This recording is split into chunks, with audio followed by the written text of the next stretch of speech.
오늘의 묵상 한 장은 역대하 1장입니다. 오늘도 생명의 말씀과 기도의 능력으로 천국을 실감하는 은혜가 있기를 원합니다. 오늘부터 이제 역대하 1장을 통해서 은혜를 나누고자 하는데, 우리가 지난 역대상 이 내용을 통해서 살펴본 내용처럼 이제 역대기는 이스라엘 백성들이 바벨론 포로에서 돌아와 회복을 중심으로 하는 그런 내용이다라는 사실을 이렇게 살펴봤습니다. 이제 포로에서 돌아온 이스라엘 백성들에게 어떻게 하면 소망을 주고, 그리고 이제 성전을 세워서 성전을 중심으로, 그리고 다윗과 같은 그러한 신앙을 회복할 것인 것에 대한 역점을 두었다, 이렇게 말씀을 드렸습니다. 그래서 이제 역대상은 사무엘상, 사무엘하를 중심으로 한 내용이라면, 역대하 이 내용은 열왕기상 그리고 열왕기하 내용을 이제 중심으로 기록을 했는데, 이제 사무엘상 그리고 열왕기상, 열왕기하 이 내용은 선지자적 관점으로 성경을 기술하고 있어요. 그래서 이스라엘 백성들이 왜 바빌론 포로로 끌려갈 수밖에 없었을까? 그리고 이 왕들은 왜 하나님의 말씀에 불순종하게 되게 되었을까 하는 그런 내용을 조목조목 선지자의 관점을 통해서 이제 지적하고 책망하고, 그리고 그의 말씀에 따른 징계에 대한 내용들이 구체적으로 기록됐다면, 이 역대기는 그렇지 않다는 거죠. 이미 말씀에 불순종함으로 이제 나라를 빼앗기고, 그리고 포로 생활하여 돌아온 그들에게 그런 잘잘못을 따지기보다는 다시 이제 성전 중심으로, 언약 중심으로 이렇게 회복에 관한 그런 내용에 소망을 주는 그런 성경이기 때문에 다소 잘못된 그런 내용들을 이제 거론하지 않고 제사장적 관점으로 기록된 성경이다라는 사실을 우리가 살펴봤습니다. 이제 이 역대하 이 내용은 크게 두 문단으로 살펴볼 수가 있어요. 그래서 이제 1장부터 9장까지 이 내용은 주로 솔로몬 통치에 대해서, 그리고 솔로몬 통치 가운데 중요한 내용은 바로 성전 건축에 있다라는 내용을 말씀을 하고 있다면, 10장부터 36장까지 이 내용은 열왕들 통치에 대해서 기록을 하고 있어요. 그래서 이제 열왕들 통치 기록 내용 가운데도 신앙을 중심으로, 성전 중심 그리고 언약 중심으로 통치했던 왕들을 기록하다가 보니까 주로 남유다 왕들을 중심으로 이렇게 기록했다, 이렇게 볼 수가 있습니다. 자, 이제 1장 이 내용을 통해서 보면은 우리가 잘 알고 있는 이제 솔로몬이 왕 위에 올라서 가장 먼저 진행하는 그런 내용이 기브온 산당에서 1천 번제를 드리는 내용, 그리고 그 번제에 대한 하나님께서 기쁘게 받으시고, 그리고 친히 응답을 해주시는 내용들이 소개가 되고 있습니다. 자, 1절 보시죠. 다윗의 아들 솔로몬의 왕위가 견고해 가며, 그리고 그의 하나님 여호와께서 그와 함께 하사 심히 창대하게 하시니라. 1절 내용을 통해서 보면은 솔로몬이 왕위에 등극한 이후에 굉장히 이렇게 안정되었다, 이렇게 소개가 되고 있습니다. 근데 1장 1절에서는 솔로몬의 왕위가 안정된 것으로 출발하지만 열왕기에서는 그렇지 않잖아요.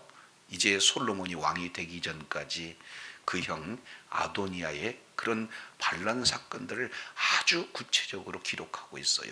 그래서 지금까지 함께 있던 군장 요압이 아도니아 편에 서고, 그리고 솔로몬을 제외한, 그리고 선지자 나단, 이런 자들을 이렇게 제외시킴으로 말미암아 이 다윗 왕에게 나아가서 이제 정말로 하나님께서 다윗 왕에게 하신 그 언약을 기억하게 함으로 마침내 이 다윗으로 그 왕위가 솔로몬에게 정통적인 내용으로 이어지는 부분을 아주 구체적으로 기록하고 있습니다.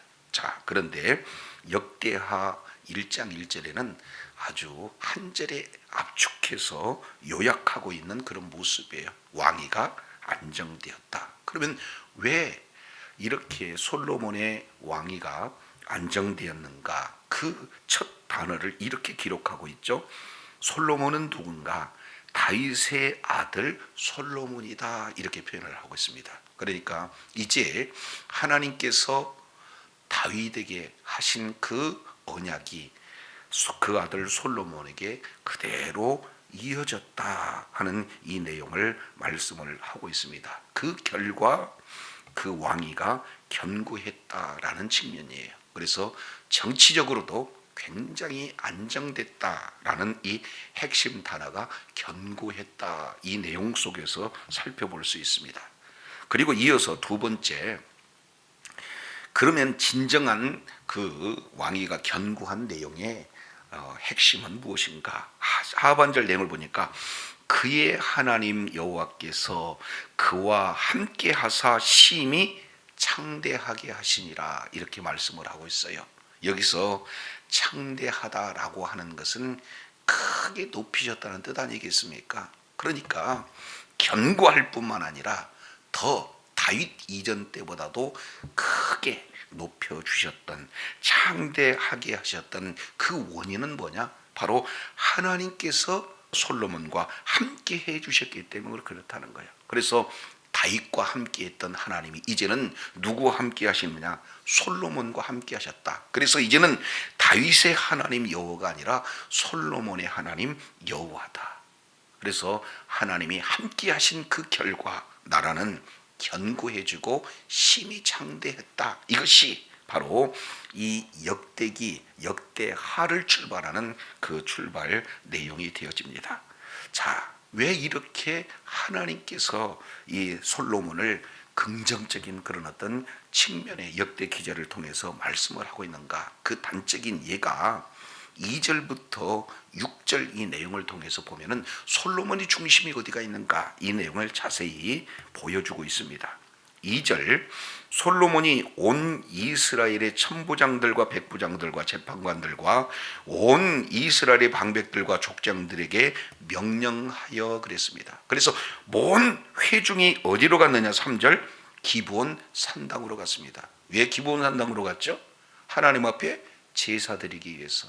이제 왕으로 등극한 이후에 이 국정을 운영하는 데 있어서 얼마나 많은 일들이, 이 그 현안들이 앞에 놓여 있겠습니까? 그런데 솔로몬은 그 많은 해결해야 할 그런 현안 내용 가운데다 우선 순위를 뭐에 두고 있어요? 하나님 앞에 제사 드리는데 우선 순위를 두고 있습니다. 본인뿐만 아니라 모든 지도자와 함께 예배 중심의 그런 어떤 신앙을 잘 이렇게 보여주고 있는 거예요.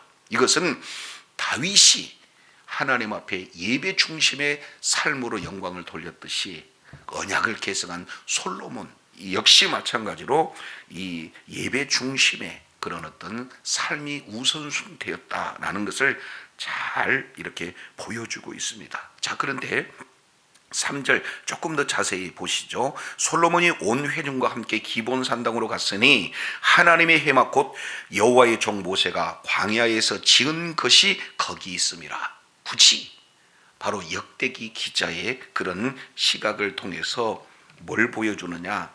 열왕기 상 3장 4절 이하 이 내용을 통해서 보는 솔로몬이 기브온 산당에서 제사를 드린 것에 대해서 약간 부정적인 의미로 기록을 하고 있다면, 오늘 3절 4절 이 내용을 통해서 보면은 이제 산당에서 하나님 앞에 제사를 드리기는 했으나 왜 산당에서 제사를 드렸는가? 구체적으로 이렇게 변호해 준 듯한 그 내용이 이렇게 소개가 되고 있어요. 왜 산당에서 드릴 수밖에 없느냐?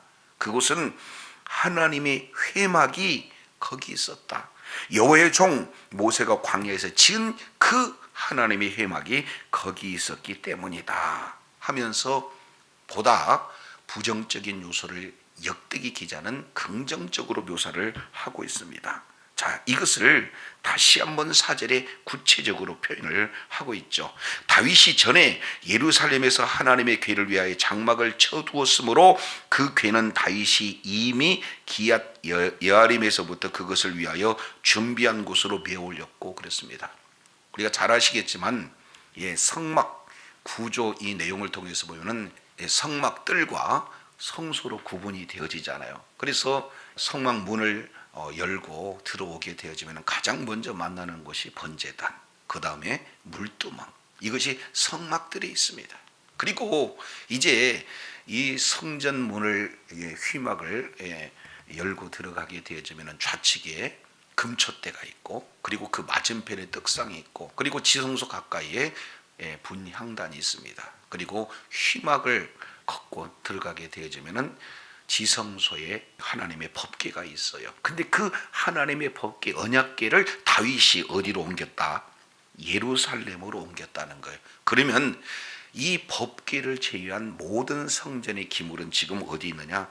기브온에 있다. 그래서 기브온에 가서 이 하나님 앞에 제사를 드렸다라는 것으로 적극 긍정적으로 설명을 하고 있는 것을 보게 되어져요. 그래서 이제 이 1년에 하나님께서 단 한 차례 대제사장을 통해서 제사를 이렇게 드리고자 할 때 반드시 지성소의 법궤 이 내용이 되어지는데, 남은 모든 내용은 지금 기본 3당 이 내용이 지금 있다라는 것을 이렇게 적극적으로 거론을 하고 있는 것을 보게 됩니다. 그래서 5절, 옛날에 훌의 손자 우리의 아들 불살렐이 지은 놋단, 이게 번제단이죠. 그것이 바로 여호와의 장막 앞에 있다. 그래서 이 언약궤 외에 모든 것이 다 있는 그곳으로 이 솔로몬이 자신을 포함한 지도자들과 함께 가서 예배 중심의 삶을 살았다라는 것은 바로 이 다윗이 예배의 삶을 살았던 것처럼 똑같이 예배 중심의 삶을 솔로몬 역시 계승되었다 하는 것을 잘 보여주고 있는 사례입니다. 자, 근데 여기에 1장 6절 이 내용을 통해서 보면은, 자, 열왕기 상 3장 이 내용에서는 일천번제에 대한 내용을 자세히 이렇게 기록을 하고 있는데, 여기서는 아주 핵심적으로 압축하고 있어요. 그러면 일천번제가 무엇인가? 6절 보십니다. 여호와의 앞 곧 회막 앞에 있는 놋제단에 솔로몬이 이르러 그 위에 무슨 번제를 드렸어요? 1000마리 희생으로 번제를 드렸다. 이제 일천번제라는 용어를 조금 더 잘 표현하는 내용입니다. 그러니까 번제라고 하는 이 내용은 태울 번자를 써요. 그러니까 순서 한 번, 두 번 내용이 아니라 태워서 드리는 제사가 번제 아니에요? 그러니까 완전히 태워서 하나님 앞에 이제 전적으로 헌신합니다. 하나님께 전적으로 충성합니다 하는 그 의도가 번제 속에 담겨져 있잖아요. 그래서 이 번제의 그 의미는 예수 그리스도를 예표한다. 우리가 이미 살펴본 내용이에요. 예수님이 전적으로 하나님 앞에 헌신하고 전적으로 하나님 앞에 자신을 불태워 이제 하나님께 충성했던 그 번제, 이 내용이 지금 솔로몬이 번제를 드리는데 어떤 번제를 드리냐? 1000마리의 희생으로 번제를 드렸다. 그러니까 1000번 드리는 것이 아니라 1000마리의 희생의 제물을 하나님 앞에 드렸다. 지금 이렇게 말씀을 하고 있는 거예요.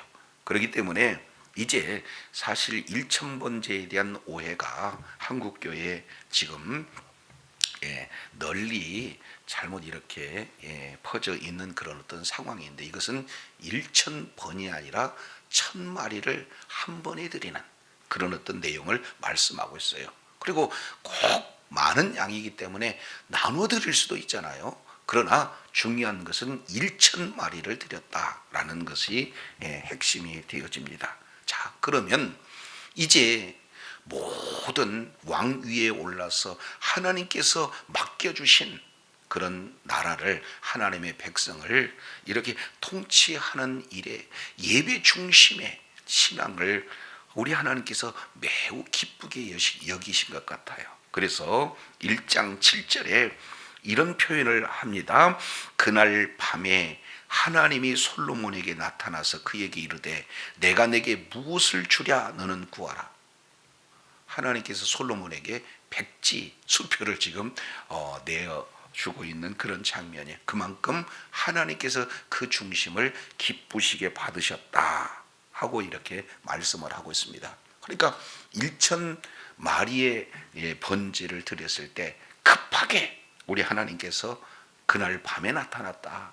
그리고 이제 구할 것을 말하라고 말씀을 하고 있는 거예요. 자, 이 내용을 통해서 열왕기상 3장 5절부터 14절까지 내용을 통해서 보면은 그날 밤에 하나님이 나타났다고 하지 않고 그날 밤에 솔로몬의 꿈으로 나타났고, 그리고 맨 마지막에는 꿈이었더라. 그래서 꿈으로 시작해서 꿈으로 마무리 짓지 않습니까? 그러니까 결국 꿈이라고 하는 그 내용을 통해서 이제 1,000번째의 그 의미가 꿈이었다는 것을 열왕기서에서는 강조했다면, 이 역대하 기자는 꿈을 빼요. 그리고 하나님께서 솔로몬에게 직접 나타나신 것으로 지금 묘사를 하고 있는 겁니다. 자, 그러면서 이제 하나님께 솔로몬이 대답하는 장면이 8절, 9절, 10절입니다. 이 내용을 통해서 보면은, 자, 8절, 솔로몬이 하나님께 말하되 주께서 전에 큰 은혜를 내 아버지 다윗에게 베푸셨습니다. 내가 그를 대신하여 왕이 되게 하셨습니다. 이렇게 지금 겸손하게 하나님 앞에 지금 감사하고 있는 내용이에요. 자, 주님께서 은혜를 베풀으셨다. 그래서 그 은혜의 결과 내가, 자격도 없는 내가, 지금 형들 아닌 내가 왕이 되게 하신 것은 하나님께서 아버지 다윗에게 베푸신 은혜요. 그 은혜의 결과로 내가 왕이 되었다라는 사실을 굳이 지금 하나님 앞에 이렇게 말씀을 하고 있는 거예요. 여기에서 은혜라고 하는 이 단어는 우리가 이미 계속해서 살펴본 헤세드라고 하는 이런 단어입니다. 헤세드는 언약이 근거한 사랑이거든요. 그래서 그 사랑이 값없이 이제 자기 없는 자에게 부어지는 그 언약적인 사랑, 이 헤세드의 은혜가 다윗에게 그리고 나에게 임하게 해주셔서 감사합니다 하는 그 내용을 말씀을 하고 있습니다. 자, 그러면서 놀라운 것은 9절에 여호와 하나님이여 원하건대 주는 내 아버지 다윗에게 허락한 것을 뭐하게 하옵소서? 굳게 하옵소서. 그러면 하나님께서 다윗에게 허락하신 것이 뭡니까? 8절 내용을 보니까 큰 은혜 아니에요. 언약에 근거한 값없이 주어지는 그 선물, 이 내용이 굳게 해달라. 그 얘기는 약속하신 그 말씀이 그대로 이루어지게 하여 주옵소서 하고 기도의 핵심적인 내용을 이렇게 소개를 하고 있어요. 기도는 내 소원을 하나님 앞에 아뢰는 것보다도 하나님께서 약속하시는 것이 이루어지게 해달라는 그 기도가 하나님이 응답해 주시는 그런 기도 내용 아니겠습니까? 그래서 이제 솔로몬은 과거 이미 베풀어 주신 그 은혜가 지금 하나님의 말씀대로 이루어지게 해달라 하는 그 기도를 하고 있는 것을 볼 수가 있습니다. 그러면 왜 이렇게 말씀을 붙잡고 말씀이 성취되도록 하나님 앞에 기도하고 있는가 하는 그 내용이 9절 하반절에서 10절까지 기록되고 있습니다. 이것이 바로 솔로몬이 하나님의 그 마음을 감동시킬 수 있는 그런 기도의 핵심 내용이 되어지죠. 그게 9절 하반절 보실까요? 주께서 나를 땅의 티끌같이 많은 백성의 왕으로 삼으셨사오니, 하나님께서는 맡겨주신 백성의 수가 티끌같이 많다. 이미 하나님은 아브라함에게 약속하시고 그 약속대로 티끌 같은 백성을 이제 약속대로 성취를 해주셨어요. 그 많은 백성을 지금 어린 나이에게 우리 하나님께서는 맡기셨습니다. 그래서 10절이에요. 주는 이제 내게 지혜와 지식을 주사 이 백성 앞에서 출입하게 하옵소서. 이렇게 많은 주의 백성을 누가 능히 재판하니까. 지금 이렇게 표현하고 있습니다. 말씀 붙들고 하나님 앞에 아주 겸손하게 하나님께서 맡겨주신 백성을 섬기겠다 하는 그런 믿음의 기도를 드리는 거예요. 이것이 네가 내게 무엇을 내가 줄고 너는 구하라 했을 때 구하는 핵심 내용은 다른 것이 아니라 하나님께서 맡겨주신 백성을 지혜롭게 이렇게 통치할 수 있는, 다스릴 수 있는 그 지혜와 지식을 주시옵소서 지금 기도하고 있는 거예요. 이것이 얼마나 마음이 와닿든지 11절 우리 하나님께서 응답하시는 내용이 소개됩니다. 하나님이 솔로몬에게 이르되 이런 마음이 내게 있어 그랬습니다. 그러면 이런 마음은 어떤 내용입니까? 하나님께서 아버지 다윗에게 이미 베풀어 주신 큰 은혜, 그리고 그 베풀어 주신 은혜가 다윗에게서 솔로몬에게 이어지는 그 은혜, 그 내용을 이루어지게 해달라. 이런 마음, 그런 마음이 이제 솔로몬 중심에 있다라고 하나님께서 아주 귀하게 여기셔요. 이런 마음이 내게 있구나. 그 내용은 부나 그 다음에 재물이나 영광이나 원수의 생명 멸하기를 구하지 아니하였다. 그리고 장수도 구하지 아니하였다. 그래서 구해야 할 그런 여러 가지 내용을 구하지 않았다. 지금 이렇게 말씀하면서 오직 구한 것은 뭡니까?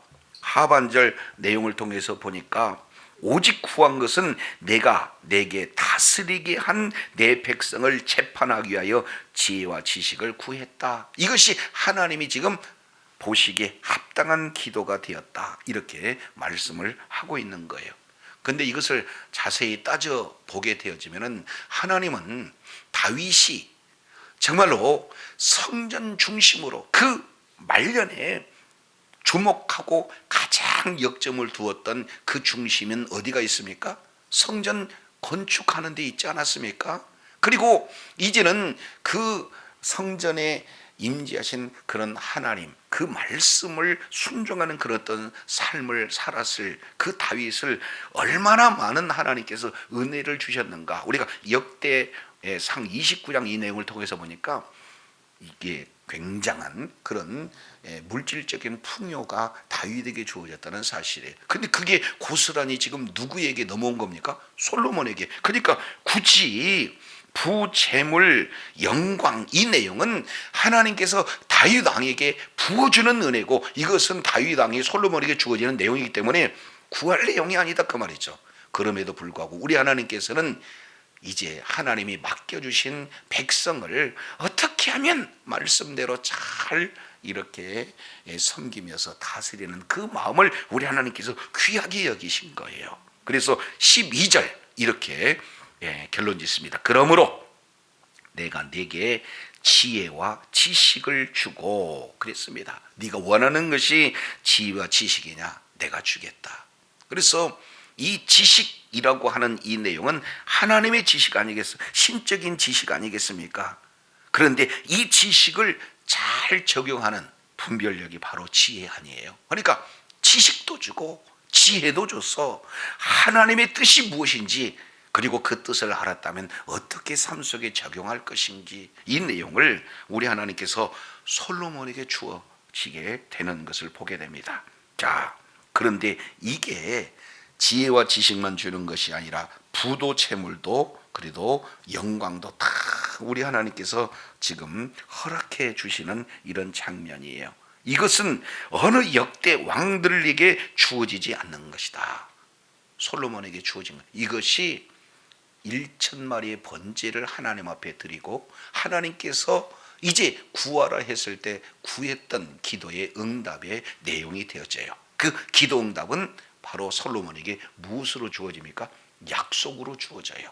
근데 그 약속을 우리 하나님께서 어떻게 성취되었는가 하는 그 내용이 자 13절 이하 이렇게 표현하고 있습니다. 이에 솔로몬이 기본산당 곧 회막 앞에서부터 예루살렘으로 돌아와 이스라엘을 다스렸어요. 자, 그런데 다스리는 이 내용 가운데 자, 솔로몬이 병거도 마병도 많았다. 14절. 그리고 15절 내용을 보니까 예루살렘에 은금을 돌같이 흔하게 하고 백향목을 평지의 뽕나무같이 이렇게 많았다. 이런 내용을 통해서 보면은 하나님께서 지금 구하지 않는 부와 재물과 영광을 주시겠다라는 약속이 그대로 성취가 되었다 하는 부분들을 이렇게 살펴볼 수가 있습니다. 그러면 이 내용을 예수님께서는 마태복음 6장 33절 산상수훈의 결론이기도 하죠. 먼저 그의 나라와 그 의를 구하라. 그러면 이 모든 것을 더해 주시리라. 우리 주님이 말씀하고 있습니다. 그래서 더해주는 그런 축복을 누가 받았어요? 솔로몬이 받았어요. 하나님이 보시기에 합당한 그런 내용을 구함으로 말미암아 구하지 않는 것까지 우리 하나님께서 응답으로 역사해 주셨다라는 사실을 보게 됩니다. 이제 하나님이 함께함으로 왕위가 견고하고 심히 창대했어요. 예배 중심의 삶을 살고자 했던 솔로몬의 모습, 그리고 이제는 먼저 그의 나라와 그 일을 구함으로 더해지는 그런 축복을 받는 이런 솔로몬의 모습을 통해서 이제 하루의 삶의 여정 속에서도 정말로 하나님이 받으시기에 합당한 기도를 드림으로 말미암아 더해지는 놀라운 축복의 소유자가 되어 끝까지 하나님께 영광 돌리고 하나님 앞에 귀하게 쓰임받는 은혜가 있기를 예수 이름으로 축원합니다.